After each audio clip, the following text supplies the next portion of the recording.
এই পার্শ্বদেরা নরোত্তম দাস ঠাকুর, হ্যাঁ, এবং আরো মহান মহান ব্যক্তিরা আমাদেরকে যে শাস্ত্র গ্রন্থ দিয়েছেন, এই যে বাংলা ভাষায় বঙ্গ ভাষায় দিয়েছেন, আমরা অনেক ভাগ্যবান।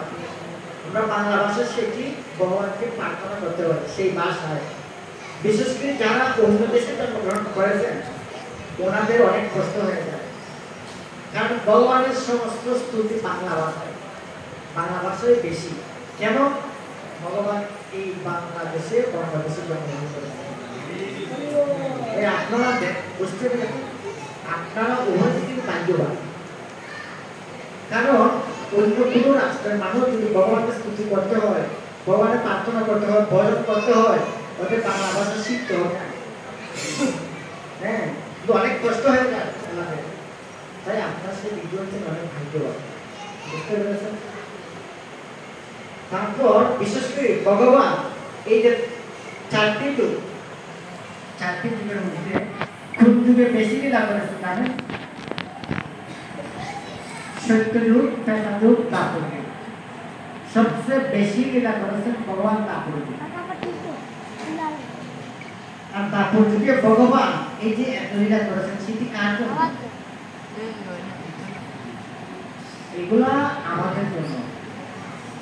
আমাদের পিতা মাতারা সম্পত্তি, ধন, এগুলো কার জন্য সংগ্রহ করে রাখেন? সন্তানদের জন্য। ঠিক সেই রকম ভগবান তারপরে যদি বেশি লীলা করেছেন সেগুলো আমাদের জন্য। তাই বিশেষ করে সেটা আমরা কিভাবে প্রাপ্ত হয়েছি, আজকে আরেকটি পবিত্র তিথি। তিথিটা হচ্ছে আজকে হচ্ছে ভাগবতম জয়ন্তী। ওই তিথিতে ভগবান যখন এই জগৎ থেকে যখন অপ্রকট হয়ে যাচ্ছেন, তখন ভাগবতম রূপে, ভাগবতম মাধ্যম করে, হ্যাঁ, উনি এই পৃথিবীতে বর্তমানেও আছেন। তাই আজকে হচ্ছে এই ভাগবতম জয়ন্তী তিথি। আর একটি তিথি হচ্ছে এই তিথিতে আন্তর্জাতিক কৃষ্ণমত সংঘ প্রতিষ্ঠা আকারে জগৎগুরু ছিল প্রভুপাদ, উনি এই তিথিতে সন্ন্যাস গ্রহণ করেন।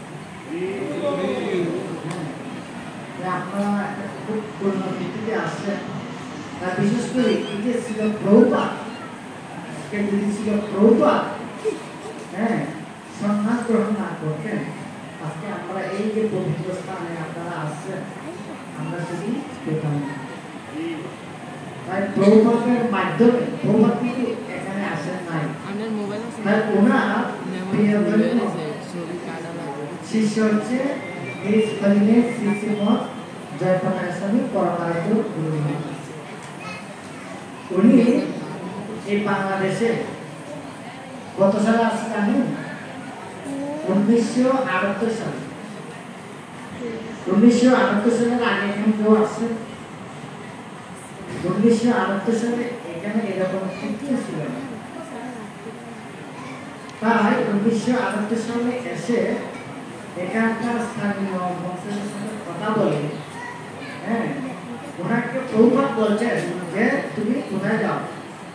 বাংলাদেশে যাও, বাংলাদেশে যাও, গিয়ে স্থানগুলি সুন্দর উদ্ধার করো। ওনার প্রণাম মধ্যে বলা হচ্ছে যে নম ওম বিষ্ণু পাদায় কৃষ্ণ প্রেষ্টায় ভূতলে শ্রীমতে জয়প্রকাশ স্বামী মুক্তি নামিনী নম আচার্য পাদায় নিতাই কৃপা পদায়, মানে নিতে কৃপা প্রদান করেছে, নিতাই কৃপা পদায় গৌর কথা, মানে গৌরের কথা, দামোদায়, দাম উদ্ধার, দাম উদ্ধার, হ্যাঁ, গৌর কথা দামোদায় নগর গ্রাম থাকে, ততটি নগরে গ্রামে যাতে মহাপুর গ্রামী কথা।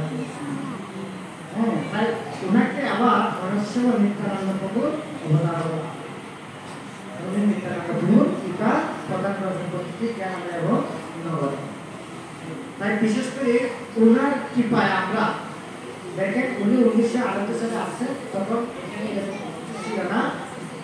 এখানে স্থানীয় ভক্তদের সাথে কথা বলে 1982 সালে এই স্থানটা ইসকনকে প্রদান করা হয়। এইভাবে আস্তে আস্তে ইসকনের কার্যক্রম সারা বাংলাদেশে প্রচার হচ্ছে।